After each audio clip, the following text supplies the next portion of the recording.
Hello everyone, જય શ્રી કૃષ્ણ. કેમ છો તમે? બધા મજામાં હશો અને હું પણ મજામાં છું. તો ધ્રુવી માધવને રમાડતી રમાડતી સ્નાન કરાવે છે અને વાગી ગયા છે 11:30. અને કેમ છો બધા? મજા. માતાજીના દર્શન કરાવી દો. માધવ જસ્ટ હજુ સ્નાન કરાવ્યું છે. હા, અને નેન્સી ધ્રુવી એને વાઘા પહેરાવે છે, એટલે એમને બતાવશે કે તમારે કયા વાઘા પહેરવા છે. એ વાઘા પહેરાવશે. વાગી ગયા છે 11:30 અને 11:30માં જસ્ટ 10-15 મિનિટની વાર છે. રસોઈમાં કાંઈ નક્કી નથી શું છે શું નહીં. એને મસાલા ભાખરી કેવી લાગી હતી જસ્ટ કોમેન્ટ કરજો. અને બસ એ છે. અને યસ, એને આ ફિયાવાળા કપડાં પહેરાવાના છે. સ્વીટી ફિયાવાળા કપડાં પહેરાવાના છે. એટલા માટે બસ આ છે. બપોરે શું બનાવશું શું નહીં. આજે છે બળચોથની બધાને હાર્દિક શુભકામના. આજે મને બા યાદ આવ્યા હતા. બા કેમ યાદ આવ્યા હતા? કારણ હતું એમ કેમ કે આજે જ્યાં ફેસ્ટિવલ ને એવું બધું આવે ને, એટલે મારા દાદીમાં એટલે બધા મારા આંટીને ને બધાને યાદ કરાવતા હોય કે આજે બળચોથ છે, અથવા આગલા દિવસે યાદ દેવડાવતા હોય કે આજે ખાંડવાનું નથી, આજે રોટલો બનાવવાનો છે, મગનું શાક બનાવવાનું છે પણ મગનું શાક વઘારવાનું નથી, અને એવું બધું કહેતા હોય. એટલે મને આજે સવારમાં હું ભાખરી કરતી હતી, મને મારા દાદી યાદ આવી ગયા હતા, મુક્તાબા, કે એ બધું યાદ બધાને કરાવતા હશે ને. કહેવાનો મતલબ એમ કે કરાવતા હતા. હવે કોણ યાદ કરાવતું હશે? એટલે બસ એવું બધું છે. આવી બધી મેમરીઝ યાદ આવે. જેને ગઈઢા હોય ને એને ખબર પડે.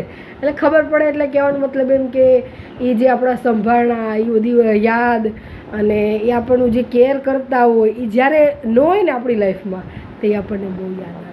મને તો પહેલેથી યાદ આવતા. એવું કંઈ છે નહીં કે મારા લાઈફમાં છે નહીં બા એટલે મને યાદ આવે છે. મને પહેલેથી એટલા બધા યાદ આવે. તો 1 સેકન્ડ, તો હું ફટાફટ હવે રેડી થઈ જાઉં. ઘરનું ઓલમોસ્ટ કામ બધું થઈ ગયું છે. રસોઈ બાકી છે. રસોઈ કરતી જાઉં ને પછી લાસ્ટ વખત એટલે કામ કરીને હું છેલ્લી વખત પાછી નાહું છું. એટલે એ નાહું અને પછી રેડી બેડી થઈ અને જોઈએ વ્લોગ કેવી રીતે. અને આજે એક એવો વ્લોગ ઉતારવાનો છે કે બધું મેં તમને પ્રોમિસ કર્યું હતું કે માધવના બધી જ વસ્તુના કલેક્શનના કપડાનું બધું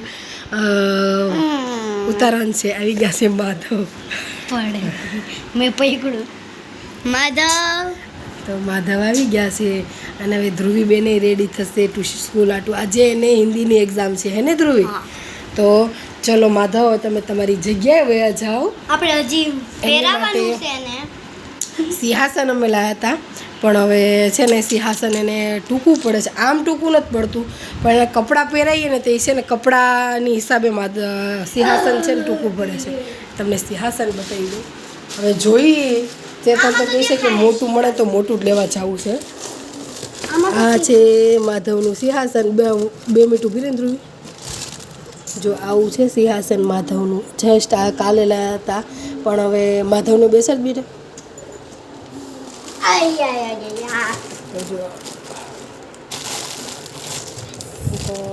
So sweet, so elegant, just looking like a wow. તો લાગે છે કે આવા માધવ મારા. તો હું એમને બતાવીશ બીજી વખત બેસાડી, અને કે કહીશ કે જે આવા ફરવાળા કપડાં છે ને એમાં દેખાય છે, પણ જે ફરવાળા ઓછા છે કપડાં અને ઓલા વધારે છે મટીરિયલવાળા, એટલા માટે આવું કંઈક છે.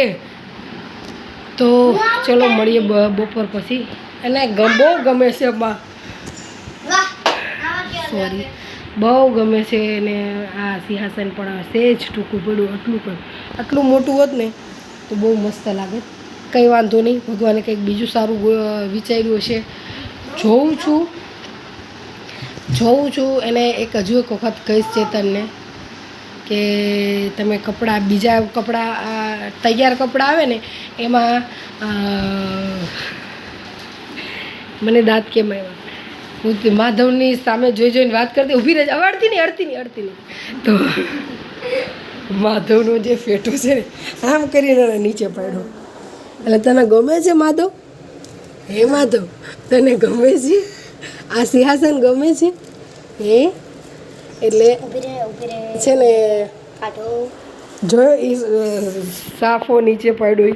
સાફો કહેવાય ફેટો કહેવાય કે ફેટો બતાવ્યું ને મેં એટલે એની સામે જોઈ જોઈને હું વાત કરતી હતી એની નજર આંખોમાં આંખો રાખીને કે એને ગમે છે ચેતનને ગમે છે સિંહાસન અને જોઈ છે બદલાઈ કે નહીં તરત આમ કરીને ફેટો નીચે પાડ્યો તો હું ચેતનને વાત કરીશ કે માધવને ગમે છે. હું મોટું એટલા માટે બગાડું છું કે અચાનક ધ્રુવીએ મને એમ કીધું કે મમ્મી મારે આ ડ્રોઈંગ બોર્ડવાળું પૂરું કરીને જવાનું છે એટલે હું તમને થોડાક સ્ટેપ પાંદડીના બનાવીને બતાવું છું અને આ વર્ડ એના દાદા દાદી એના મમ્મી પપ્પા અને એ અને ભાઈ બહેન કેટલા હોય ને એની માટેનું હતું એટલે અમારું ફેમિલી તો બહુ મોટું છે એટલે ખાલી દાદા દાદીનું કીધું એટલા માટે દાદા દાદી અને છોકરા અને હું ને ચેતનનો ફોટો જ મૂકવાનું હતો એના કરતાં ફોટો છે ને એની કરતાં 10 ગણો મોટો વડ હોય ને એની માથે ચીપકાવા એટલું મોટું ફેમિલી અમારું હોય નહીં છે